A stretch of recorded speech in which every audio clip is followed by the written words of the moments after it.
Do you like fruitcake? I don't like fruitcake. I feel like that's a generational thing.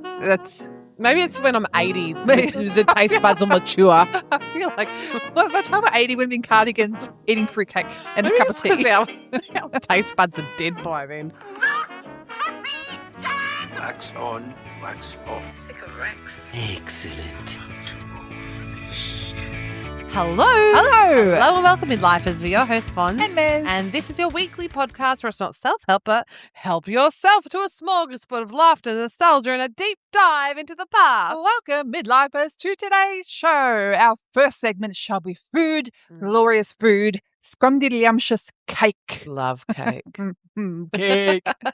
And our Who Did a Better Battle, great movies from the late 80s, early 90s.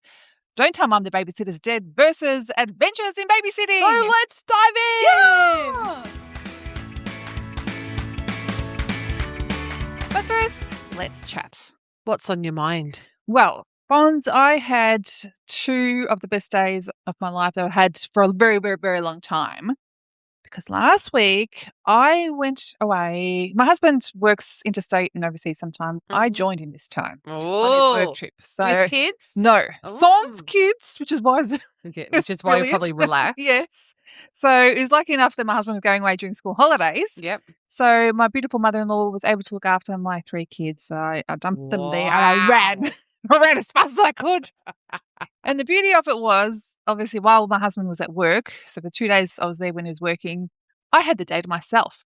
And I realized, why do I feel so free and liberated? It's because I've never actually gone anywhere on my own. So I had Whoa. no one to answer to. The day was mine to do with whatever with I pleased. And I just meandered around the city. I got a massage. And Oh, it was just not having that mental Just- load. like always something at the back of your mind. Yes. And even if it was just my husband and I, like on holidays on our own, like you always, and even we had a girls' trip last year to Dallas, which was just lovely. But you always have, is this what they want to do? Yeah. Well, should we go here? Should we go there? And there's like literally no plans. So I just thought, shall I go for a walk? Yes, I shall. And it was so great. And when my husband came back the first night on Monday, came home from work about 4:30, he's like, "Oh, you're like a new woman." I'm like, "Yes, this is amazing." Maybe you should have some alone Ooh. time, like alone holiday time, like a weekend away. Well, just look at me. I Yeah. haven't done it in ages, but you know, I'm calling the kettle black. I've been telling this to you for ages. you have been, because I'm just like, I'm so burnt out. Yeah. But it's worth reconnecting with yourself and Yeah. just having like nothing in your head. Yeah. That's You the know. thing. I had nothing. So I got to read a book and Oh my God, yes, you read a I book. did read a book. This is a thing that's been paused in my life, reading Mm. books so freely. Yeah, it It's was a luxury now. it was wonderful. And even just the other thing is, like, because I was in the hotel room reading a book and thinking, oh, should I be making more of my day? I'm like, no. No. And just not having the guilt. Why do I always feel guilty about wasting time? See, What this is the thing. We think, I don't know about you, but I think that rest is a luxury. Mm. Oh, I'll rest after I do this. Yeah. I'll rest after. No, rest is actually a necessity.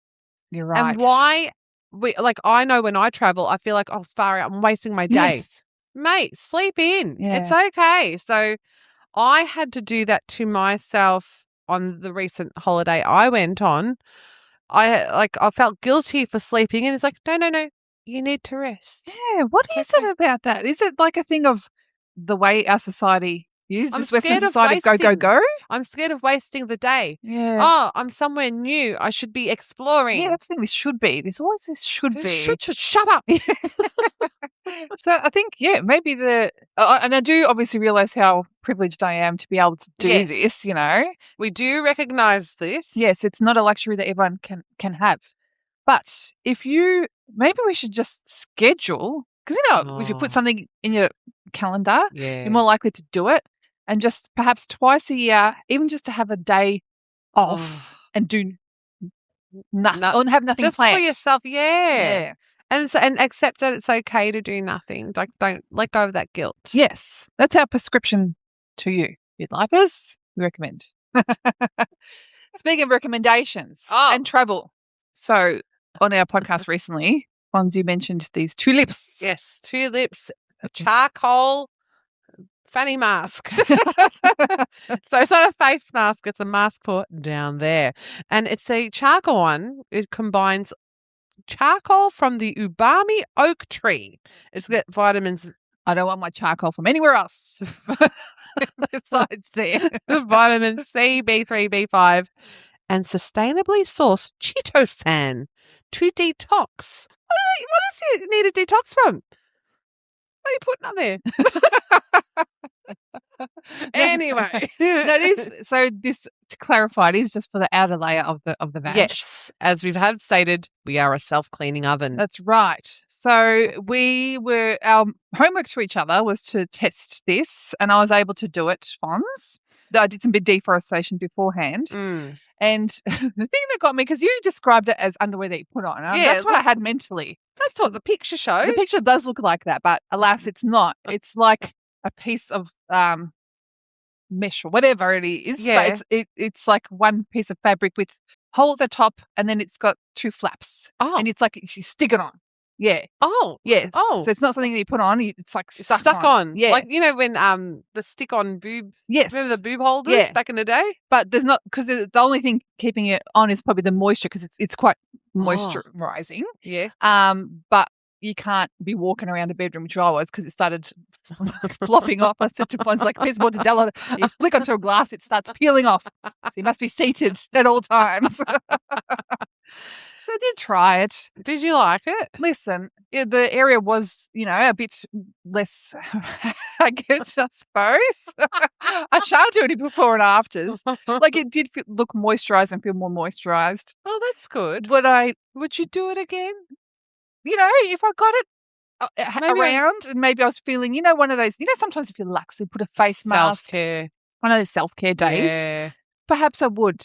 Would I go out and buy it? Probably not. You got this image of you with a face mask, with the gloves for your hand mask, the feet, the socky foot mask, and then your fanny mask. My husband was You'd like, be so plastic. You'd swoosh with every footstep. But it was a bit of lax. Is it necessary? For me, no. But am I a high maintenance person? 100% no. I feel like the low maintenance women will probably be looking at me thinking, come on, you've got to up your game a bit. So I'm not that type of person. Even the masks, like I have them at home. I get them gifted. I use them probably 2 or 3 times a year. When I do, it's fantastic. Yeah. But I don't do it. Okay. Do you know what you need? Yes. This is from my Asian travels. Mm-hmm. Japanese face masks. So in Australia, when you put a face mask on, 15 minutes. Japanese one's 3 minutes. Oh. I bought about 10. I'll give you one. Okay. Just 3 minutes on, and your skin looks amazing. Oh. Because the Japanese are so efficient. Yes. There's like no time to waste. Yeah. Lots of stuff to do. So Okay. a 3-minute mask from Japan. If anyone wants a face mask or a badge mask, Come see Not me. just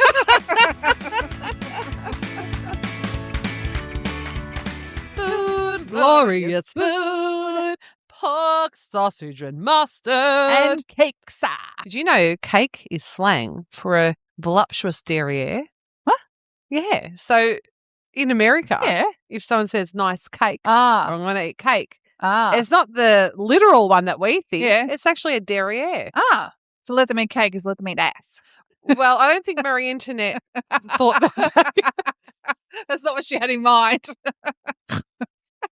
Let them eat ass before she got her head chopped off. History lesson 101 with the midlifers. Let them eat ass. No, shivers. No. But that's like that song, Cake by the Ocean. Yeah. That's about Oh, a derriere, a bum. well, that makes more sense now. Yeah. I mean, why would you eat cake by the ocean? It's so messy. Having a sponge on The sand. Yes. Uh-huh. Uh-huh. Anyway, so, Mez, I had to think. Hmm. And I went to my bookshelf and I pulled out the famous Women's Weekly cake cookbook, Mhm. bakebook. And it brought back so many memories because when I was a child, I would just sit down and read through it. We actually had Middy Glenn from Good Movie Monday podcast writing on Facebook, and he said the Woman's Weekly cookbook was his favourite read and is all about the popcorn duck and the chip big for me. The duck cake, oh my God. It's one of the hardest cakes to make because you have to carve the body and then you have to do something, turn the head into a ball and use skewers to stick it all together. The first time we made it, we used the wrong colours and looked like the Joker from Batman, looked like Heath Ledger. And I've still got the photo and people laughed at it. I would laugh at it too. And then we tried it again for the actual real birthday.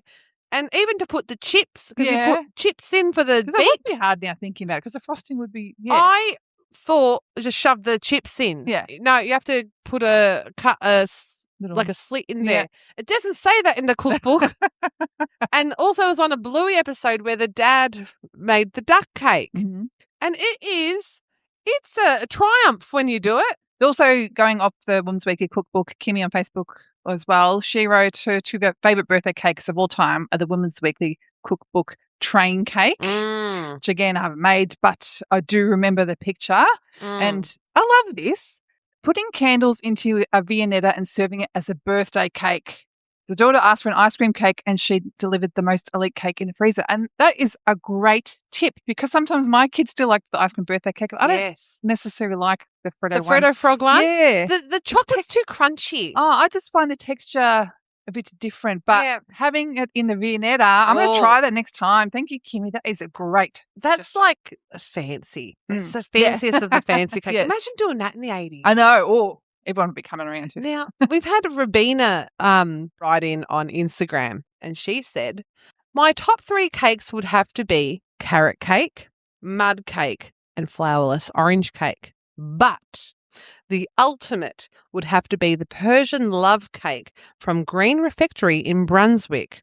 They have amazing cakes and are not crazy expensive. So I had to go away and go, I know the Persian love cake because whether it was 5 or 10 years ago, Persian love cake was a bit of a buzz. Yeah, a bit of a trend.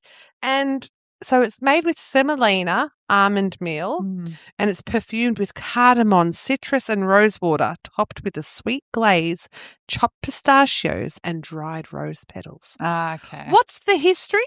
The history that legend has it that the cake originated from a Persian woman deeply in love with a prince, and she made the cake like a love spell to try woo him. And there she won his affections. Oh, it worked. It worked. So it made me think, what's a divorce cake? what would the opposite be? Bitter. It's something that's bitter. Bitter like my soul. So, there we go. Some feedback. Well, you mentioned carrot cake because to me, some of the sort of old school basics, carrot cake is one of them that Love comes to carrot mind. cake. Madeira. I love a Madeira. Me too, because sometimes, especially for after school snacks or whatever, I see the Madeira log, I suppose. Yeah. It's $4, $3. And it's like, that is really good. Do you know what I forgot about? Sorry to interrupt. My husband, I asked him, okay, what's your favourite cake? And he said, I love the marble cake from, Coles or Woolies. He goes, they're just like the mud nice. cakes. No, remember back in the 80s, like the Madeira cake, but it was a marble cake. Yes. And just having that and had the thick pink icing. Oh, mate. Yes. And I forgot about the marble cake. Yes, I forgot about that too. Yes, it's good. Yes. And even sometimes like, the jam roll, which is just a sponge. Swiss roll? Yes, just sponge with jam. Yeah. My kids don't like it. What? Yeah. I'm like, how can you not like that? What is with this generation? I like the chocolate one with the cream inside. Yeah. Oh, yum. But I do enjoy cakes with vegetables in them, like your carrot cake. Yes. I love a chocolate zucchini cake because the zucchini brings the moisture. Moisture. And even I love a carrot, coconut and pineapple cake. The pineapple adds the stickiness and the coconut, I love coconut Me too. anyway. And carrot is just there. What does it do? I don't know. I haven't necessarily had that, but yeah, anything with pineapple and tropical in a cake or in anything, I will take it. With sponge though, this is an old school one that I hate. Continental cake. I hate it. Okay. I've got something to I say. think it's the alcohol in it. I used to hate it. Ah. Right? Yeah. With a vengeance. Like, every confirmation, communion, baptism, there's continental cake. And as a kid, I'm like, why have this cake? I hated it. Well, my sister-in-law entered into our family, Mhm. and I realised every birthday she orders a continental cake. Well, it's one of my favourite cakes now. Really? I must have matured, even with the alcohol in it, miss. Yep. Yum bubble gum. No. It's got chocolate custard. It's got vanilla custard. It's got the sponge. It's got the deliciously thick white icing. Oh my God. Maybe it's also why I don't like it because I don't like custard. No. But I've tried it as an adult, actually, for my eldest's baptism. I think it was a continental cake, and it's like it brought back because I hadn't had it for years. Yes. And it's like I shuddered. It brought back memories. Really? Yeah. See, now I look forward to my sister-in-law's birthdays because she always has a continental cake.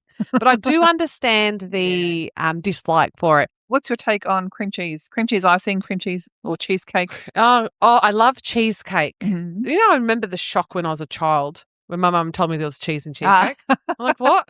I didn't eat it for about 15 years. I remember trying it, not knowing it was a cheesecake and thinking, hated it. And I remember for my daughter's birthday in grade 1, it was normal sponge, but I did cream cheese icing on it. It was delicious. And none of the kids ate it, but all the parents inhaled it. And like, yes, because it is that sort of sweet, savoury. Yeah, it's thing. a mature taste. Yes, yeah. Good. Keep it to yourself. And talking about old school, the Philadelphia lemon cheesecake where the recipe is on the packet, that is just yum. Phenomenal. I love Old a school. cold cheesecake. Me too. As opposed, I do like a baked cheesecake. I'm not going to discriminate here. I'll eat all the cheesecake. We'll eat it. But just for something different in summer, just that chilled cheesecake. Yes. Yeah. Good. Lovely. Hey, Mess, did you know we had a speak pipe come in? Oh. This is from Bianca. She owns My Little Bake Company, Custom Cookies in Melbourne. Take it away, Bianca. Hi, Fonz and Mez. I hope you're both well. My favourite cake flavour is orange poppy seed. Don't care what anyone says. It's so underrated. It is one of the best flavour combos. I know that may be like really boring to some people, but trust me, just make an orange poppy seed cake. It will make your day a whole heap better. Make sure you make some cream cheese frosting with it and a little bit of orange syrup. It's the best. Chef's kiss. Bye, guys. So there you go. Cream cheese frosting again. I'll take it on anything. Just give me a tub of it. I'll put my head in it. But interesting, orange and poppy seed, because I don't think I've really had it much as a cake. But you know when you go to a coffee shop and you see the muffins there, if there's an orange poppy seed muffin, it's got my name in it. I love it. But it's the only place I've sort of have it in the muffin. I don't really have it I've never made a cake with poppy seeds at home. It is kind of that cafe treat. Yes. Maybe we should. Oh, maybe we should. But do you know what? Yeah. There's a famous cake that I always think of, and it's from Still Magnolias. Yeah. Do you remember the groom cake, the armadillo cake? And the mother-in-law made it, of Julia Roberts' future mother-in-law made it for the groom. And it was bloody red velvet on the inside and this dull grey. And it was an armadillo. And Weezer was serving the cake. And what was in the drum? So Julia Roberts' dad, drum comes up. Him and Weezer have a bit of banter and she cuts off the ass and she serves it to him and goes, oh, that's what I like, a nice piece of ass. Novelty cakes. That's what I think of. The armadillo butt. Question to you. This is another question. This is old school. Fruitcake. Do you like fruitcake? I don't like fruitcake. I feel like that's a generational thing. Maybe it's when I'm 80, the taste buds will mature. I feel like by the time I'm 80, we've been cardigans eating fruitcake and Maybe a cup of tea. Our taste buds are dead by then. Maybe. I don't know. I liked it as a kid, I suppose. Did you? Yeah, I didn't mind it. I don't think many people like it. That's hard. That's a hard cake. That's a hard cake to enjoy. One I loved as a kid were, as I mentioned before, the Dolly Varden cakes. So it's like a dome-shaped cake. And so the dome-shaped cake is meant to be the dress and you shove the doll inside. And I've always wanted one, and I think I made my daughter one. Yeah. And Catherine Sabbath, she's this amazing Australian baker. She made two Dolly Vardens in a cookbook. One was a Kylie Minogue showgirl one. Oh. So there are feathers and glitz and glam. And the other one, she used the Ken doll and turned it into a Priscilla Queen of the Desert cake. Oh, wow. And it is fabulous. Just fabulous. And just that creativity with the using different dolls. Oh, that's cool. I've got a question for you. Yeah. Would you say chocolate cake is the most elite out of all cakes? I suppose so. It's fancier. 'Cause I'm a vanilla cake person. Are you really? Yeah. So I would take a vanilla cake over chocolate cake.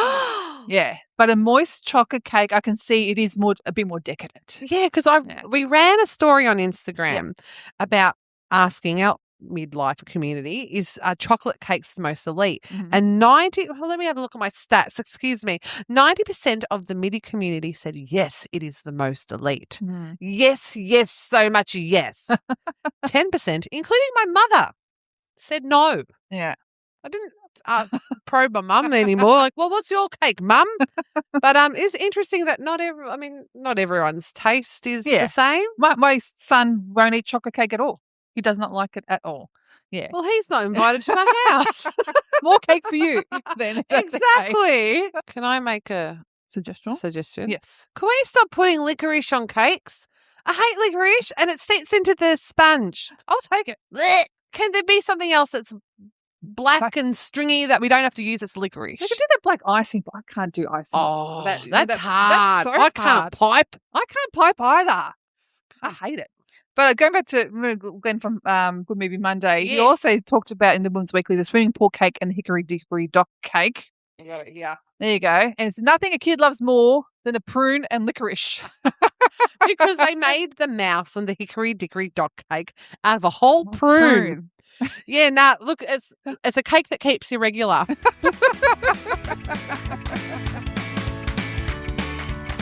Who did it better battle? Ding, ding, here's the thing. Here is the thing. 2 great movies from our childhood. Don't Tell Mum the Babysitter's Dead and Adventures in Babysitting / A Night on the Town. FYI, it took me 3 goes to get that right. Do you need to do it again? No, I got it. I want to start with the 1987 film Adventures in Babysitting. However, that title was known in America. Internationally, it was known as A Night on the Town because I remember Mum borrowing it from the video shop from us. It was Night on the Town. Well, because I was interested in this. I don't know why they changed it, but it was in the UK, New Zealand, and Australia. A Night on the Town. Do you think A Night on the Town is the inferior title for this film?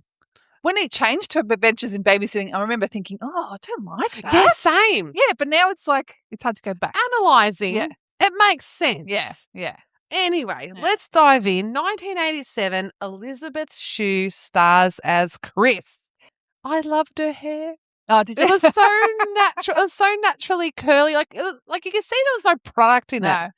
And she was so, I don't know how to put it, just not pretentious. Well, I went into a bit of the story about how she got cast in this role. Oh, can I tell you? Well, because originally they wanted Molly Ringwald, who was the it girl at the time. Yes. But by the time this came around, she wanted out of the teen comedy type of movie. She wanted to be more serious. Yeah. So they auditioned over 150 people, and it came down to Elizabeth Shue and I can't remember her first name. Surname's Bertinelli. Oh, Elizabeth Bertinelli? Liza Bertinelli? Yeah, something like Valerie? that. No. Anyway, she's an American TV show and she was quite big at the time. Right. I don't think the show was on in Australia. Anyway, so we came down to those 2. But with her audition, like in this part of the audition process, she came across as a bit of a mean sort of babysitter or what have you. Oh. So they wanted someone that could hold their own, but was a bit of comedic and a bit lighter. Mm. And then what happened in Elizabeth Shue's audition, the director goes, you know what, do an improvisation of a dance, which became the opening scene of the movie. And Elizabeth Shue let all inhibitions go out the door and just dance like a teenager dancing in a bedroom, and she got cast straight away as soon as she did that. Can I add to that, Miz? Yeah. That opening scene was one of the best. And then it kissed me. But just in her bedroom, just dancing in an oversized T-shirt and getting dressed in that. You know, I loved that drop waist dress. I loved the bit where she's on the bedpost using it as a microphone, backwards and forwards. And that was apparently the girls' version of Risky Business. Tom Cruise being at home alone, dancing in his underwear. This was the girls' version. Oh my goodness, that makes so much sense. From the moment she pops out, dun, dun, dun, dun, like you watch the whole thing, and because I watched it again last night, and it just took me back to my childhood. It was It was fantastic. It was, yeah. But do you know what made me think, Miz? So it came out in 1987, so I would have watched it when it came out in a video shop. I would have been 9 years old. Yeah. Boy, there are some adult themes in this movie. It's like, I watched this at 9. Because I want to watch it with my kids. I'm like, why do they have to have the Playboy reference in it and that sort of thing? Yeah, and some language in it. Like, wow. Yes. But that's a PG-13 film. I know. I don't know if I'd let my kids watch it. But we watched it at like 9 years old, 8 years I old. really want to watch it with my kids, but yeah, it's from those little references. It's like, maybe not. Did you know that pitting Adventures in Babysitting versus Don't Tell Mum the Babysitter's Dead, it's got the same actor in both? I didn't realize until I watched them. Like, yes, playing the brother, Yes. Brad, Yes. was Keith Coogan, Yes. who is the brother Kenny in Adventures. So don't tell Mum the Babysitter's Dead. That's right. But it's so funny because he's so clean cut in Adventures, and he's so stoner, teenage boy-like in Don't Tell Mum. Yeah.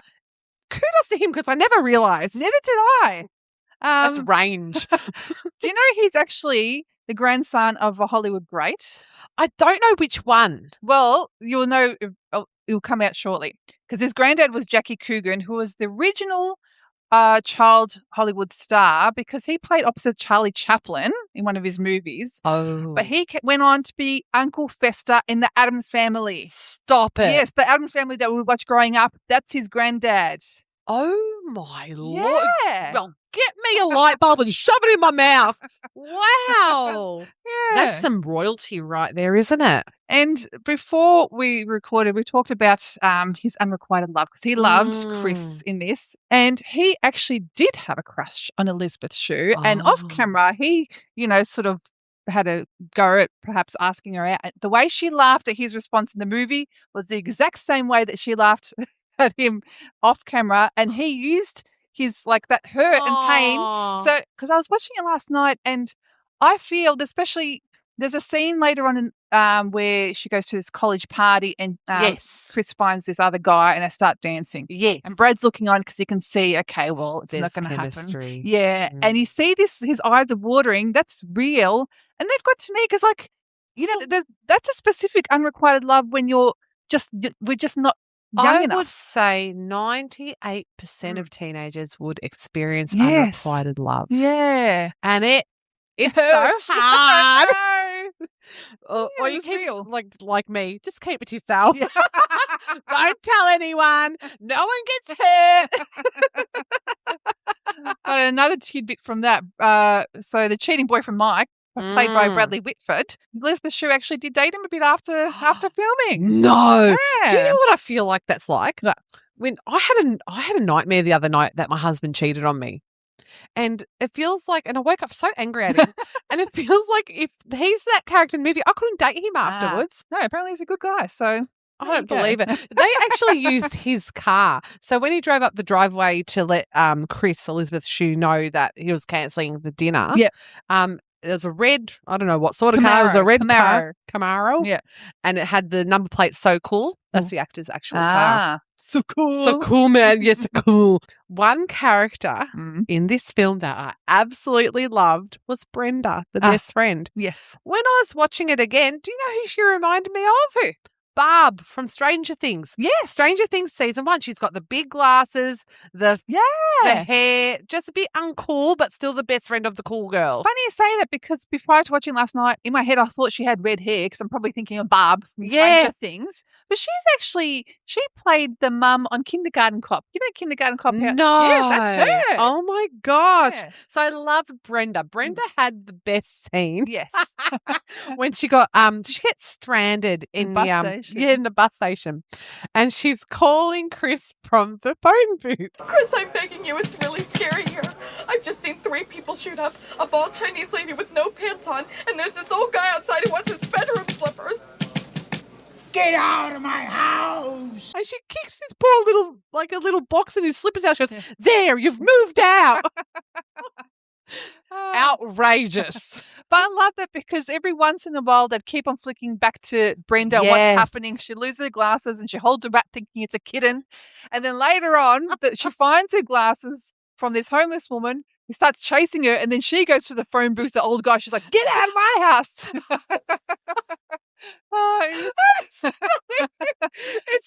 Just Brenda's, the subplot of Brenda on her adventure. I didn't write the name down of the sister, the younger sister. Sarah, that's right. She was so spunky, so cute. yes. But you know how she had Thor, her obsession with Thor? Yes. So prior to Chris Hemsworth and Marvel and all that sort of stuff happening, this is the only reference that I knew of Thor. I didn't know anything about Thor because I wasn't a comic book person. So I feel like the Gen Xers, millennials, we found about Thor through this movie. Absolutely. Yeah. Remember she used Brad's Clearasil to paint his Thor's face? Yes. Gosh. Thor, I didn't know about Thor till her. And when she bumped into, what was it, the guy that owned the mechanic shop to fix the car. Played by Vincent D'Onofrio. Remember that guy was on SVU?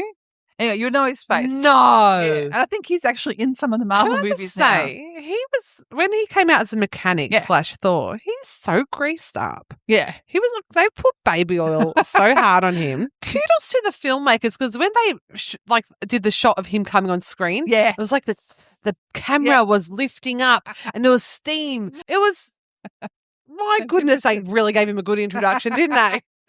Speaking of other great scenes, the bit where they're chasing the gangsters and they're on stage and the bass is like, nobody gets by without singing the blues. And so, of course, they've got to improvise this song and they come up with Babysitting Blues. And it's so hard. It's so hard. And Babysitting Blues. Baby. Babysitting Blues. God, that was, and I still remember, out of everything, her trench coat. Yes. I don't know why I remember a trench coat. The trench coat is like a main character. Yes. Yes. Another great scene is when they're on the train and they're caught in the middle of a gang fight. Yes. So out of the carriage, the door opens, in comes one gang, and the opposite side another gang, and then she steps in. She's like, can we just get off? Yeah. And they call her a B word, and then so Brad gets in there, right? I never forget this. And so the gangster tells him to shut up and gets his knife and goes, "You always put your foot in it," and he shoves the knife down, flicks the knife down, and you see it going to Brad's shoe. It's so funny because rewatching it, that's again something with nostalgia. It just brought back those childhood feels of when you first watched it. Yes, and like the toe and I don't know. There's something about the thickness of the shoe with the knife. It's a specific shoe. Yeah. It's a brown shoe. I don't know what they call it. Yes. And the pocket knife, the flick knife, and the way it went down, it's like, oh, that was thick. Just another tidbit, the guy who directed it, Chris Columbus, so this was his directorial debut, but prior to this, he was a huge screenwriter, having written Goonies and Gremlins. Yes. Miz, I'm about to throw something. I'm amazed by this. So, yeah, I'm like, okay, I can see why it's... What the hell? Yes, why it was so good. Well, should we move on to Don't Tell Mum the Babysitter's Dead, or Don't Tell Mom? Yeah, I did have to write Mom. Mom. Yeah. I liked how on the movie poster it had no rules, no curfews, no nagging, no pulse. Poor Mrs. Sturak. Sturak. Mary Poppins, she ain't. No. Well, she was until the mum left, and then she blew that whistle, baby. She's like, just went nuts. So, just before I mentioned the director of Adventures in Babysitting, the director of this movie was Stephen Herrick, just after he directed Bill and Ted's Excellent Adventure. Really? Yes. I understand why these movies are all cult classics, because they're also the same sort of people. Yeah. Did you know that they struggled to cast the lead actress? I know who they wanted. Yes. Well, you can reveal that and I'll reveal the rest. Okay. I've got two people in mind. Yes. Winona Ryder. Yes. Justine Bateman. Yes. Justine Bateman from Family Ties. Yes. Now, Winona Ryder, she was too busy with Edward Scissorhands and Mermaids, filming both at the same time. You can't chuck a third Winona. Yes. It's too much. Too much. Yeah. And Justine left. Okay. Right? Ed O'Neill from Married with Children was friends with the producer, and he handed Christina Applegate the script saying, take a read of this. The rest, as they say, is history.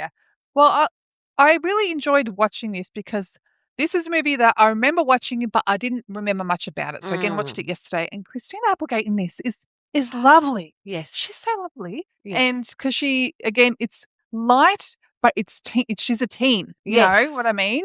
She starts out rebellious. Yes. And then obviously. she shows that we can mature. Yeah. She was very pleasant to watch. And I think she was cast brilliantly because they said with Winona Ryder, it would have been a bit of more darker, sarcastic sort of look at the movie, whereas this was like a real teen.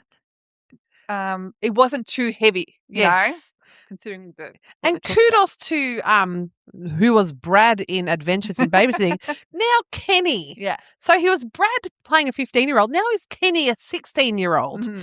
And he was great, showing again the range that he played this stoner brother making jokes. And again, then he matured. Yes, Like- into Kenneth. It's like it was like Lord of the Flies for me. Yeah. Like without the darkness of it, but you know how when you're put in a situation, you need to step up. There's as much mucking around you can do. That's why I actually really love the scene where later on in the movie she comes home from work and he's like, well, he could have told me you're going to be 3.5 hours late. Like playing and he goes, you get to go have fun in the office while I'm here looking after the kids, cooking, cleaning. I'm like, hey, that's the story of my life. That's exactly what I thought when I watched that scene too. I'm like, oh, hang on, that's my house. When I watched this movie, I forgot all about this quote, but it stuck with me as a kid. And when I heard it, it brought back the memory. Yeah. Park it yourself, Metallica breath. Ah. Calling someone Metallica breath. And even when she asks him to clean the dishes, to wash the dishes, and he shoots them like clay pigeons from the roof, like they go pull, and they throw a plate, and he'd shoot it. Done the dishes now. It's funny because I actually watched this with my 15-year-old yesterday, and I'm surprised she actually sat through the whole movie. She didn't get up. I'm like, cool. Oh. And that the bit where Christina Applegate's Sue Ellen goes to the office, and I said to my daughter, "Go see this. This is all before internet, and had the huge computers, with the green writing, and then even watching her try to learn how to do a fax machine. I've had to explain to my daughter that's fax machine. Yes. That's how we used to send messages. Yes. I remember being taught how to use a fax machine. I remember, it's so funny with a fax machine number. And there was one person that called the fax machine. And I remember the office lady going, why is it calling this number for? No one experiences that now. And it was funny, like the story started because the mum left for Australia. Off she goes. And she goes, and they asked, why does she need to go? And she says, because I've had a very rough 37 years and I need a break. Don't we all? And out of all the places to go, she goes to Australia. The furthest. Yeah, for 2 months. And here's me feeling guilty going to Brisbane for 2 days. She's going outside the world for 2 months, leaving her kids. See you later. But she left them with Mrs. Sturack. And they were not pleased about that. No, because she even, she takes the cigarette out of Sue Ellen's mouth and she goes, it's time to step in a line. Even I was scared of Mrs. Sturack. Yeah. One scene that I loved and it made me laugh was when they took Mrs. Sturack's car and it got stolen by 3 drag queens. Dolly Parton, Marilyn Monroe, and the shock of seeing Liza Minnelli driving. That was so random. Like, why do you have 3 drag queens stealing a car? It was just so random. I loved it. Such a great part. And they're like, we should call the police and say Liza stole our car. One thing I learned about in this film from a young age was something called petty cash. Likewise. Didn't know what petty cash was till then. Neither did I. Why was it so petty? I don't know. It wasn't serious cash, was it? The fashion in this was really, really cool to look at. Even Sue Ellen, Christine Applegate's character, because she goes into the office and she's got to look mature and she does her hair very fancy. I loved looking at it then and I still loved watching it now. And I loved when she was looking through her mum's wardrobe and trying to put together an outfit. Yes. Which was the foreshadowing that Sue Ellen had flair. Yes. She did that pink, that red pussy bow, and I love a pussy bow. I love saying it. And just styled it together, and she was 17, but she had to play a 28-year-old in the office. Yeah. And she pulled it off. She did. All right, so Mez, I'm gonna tie this off. Yeah. Who did it better? Don't Tell Mum the Babysitter's Dead or Adventures in Babysitting? Don't Tell Mum was fantastic. I really did enjoy it. But watching them both yesterday, Adventures in Babysitting, comedy, acting, storyline, script, knocked it out of the park. I have to agree. Adventures in Babysitting, we'll watch again. Mm-hmm. Whenever we're not alone or I'm on the phone and I ask you something, doesn't matter what it is, you always say, I'm right on top of that, Rose. Okay? If you're still here, thank you very much. Goodbye. Don't forget to like, subscribe. What else do we do? Follow us. Yeah. It's everything that supports us and can help push us forward. We appreciate. And I want to do a shout out. Yep. There is a Mitty who listens to us, Jody. She loves listening to us while cleaning. And I always said to Jody, she goes, she always laughs. I go, Jody, keep your mouth shut when you clean the toilets. Shout out to you, Midlifer Jody. Until next week. Bye. Bye.